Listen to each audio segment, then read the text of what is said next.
Recapping at the end of a session is often considered a bonus or a nice to have, but actually if you want the learning to stick and for people to really put it into place when they leave, you need to carve out time for people to recap and reflect well. In this video, I share 3 simple activities that give people a chance to recap on what they've learned and reflect on what it means to them.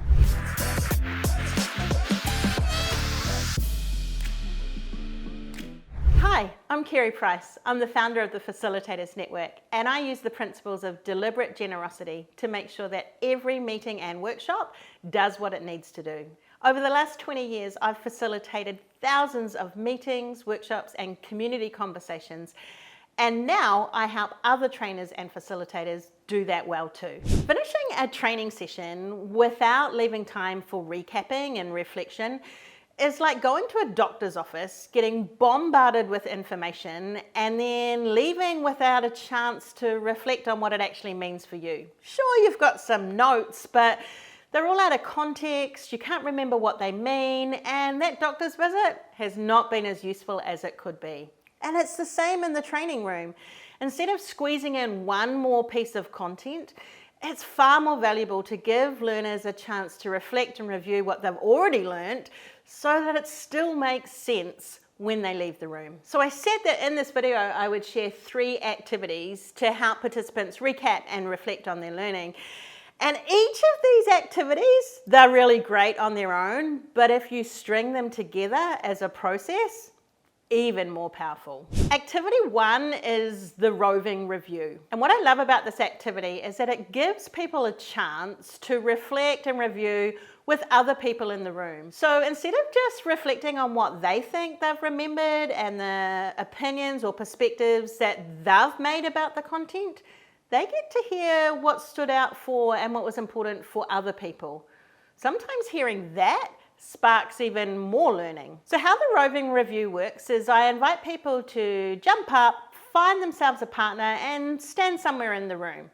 I then call out a topic or a piece of the workshop or training session that we've just been through, and I give partners just 2.5, 3 minutes to just download all of the things that they remember, what stood out for them, what surprised them, what do they notice. It's a quick fire noticing backwards and forwards between partners, and then I call the conversation to a close. Then I invite them to find a different partner. I give them a different topic and they repeat the process. So I do that 5 or 6 times depending on the length of the workshop, and it takes about 15 minutes.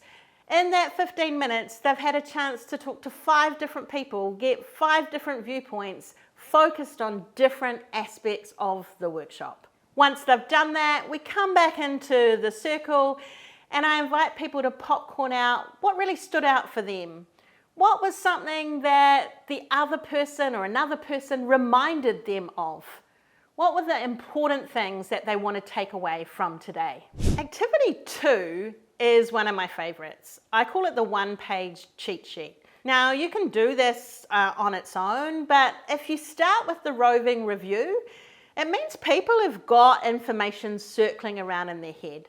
What the cheat sheet activity sounds like is, in a minute, I'm going to invite you to make a cheat sheet. What I mean by that is, I want you to imagine that as you leave the workshop today, all of your notes, all of your handouts, any referencing you've made gets blown away by a gust of wind and stomped in a puddle of mud. All you're left with is one single page of notes, the things that you really want to remember.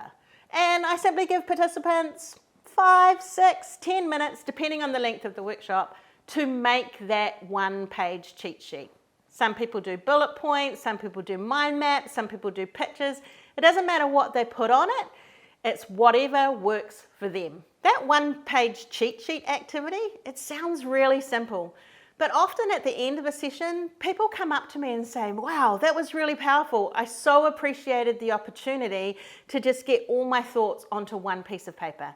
And let's face it, if you don't give participants a chance to do that now in the room before they leave, they're never going to do it, and all of that learning will be wasted. So activity 1 was the roving review. Activity 2 is the cheat sheet. Activity 3 is the reflection swap. And this is the part where people get to really reflect on what they've just recapped on. So recapping is the remembering, reflecting is the help me make sense of this. What does this mean to me? So one of the tools I like to use for reflecting is these cards, the reflection prompt cards. And there's a whole bunch of them. They've got, oh, that one's upside down, a whole bunch of different prompts just to get people reflecting about what it is that they've learned. So how I like to use these cards is I invite people to pick one from the pile upside down so they don't know what they're getting and find themselves a partner. And then they share their responses to the reflection prompts with each other. So this reflection prompt is an aha moment, a ha-ha moment, something that made them laugh, and a moment, like what are they still mulling over or unsure about? So I would share that with my partner, and my partner would share with me whatever their prompts were. This one is around what's one idea you're going to push go on, what's one thing you're going to stop doing, and what's one thing that has challenged you to slow down and rethink.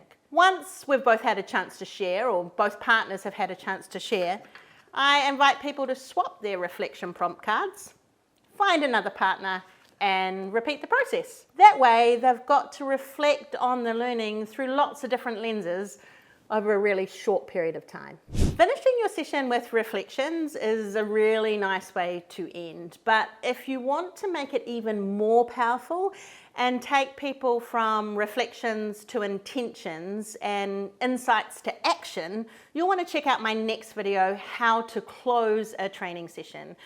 In that video, I share a 5-step process that starts with reflection, but moves right along to people making commitments so that the learning gets put into action and it makes a real difference when they leave the room. The link is in the description below. Go check it out.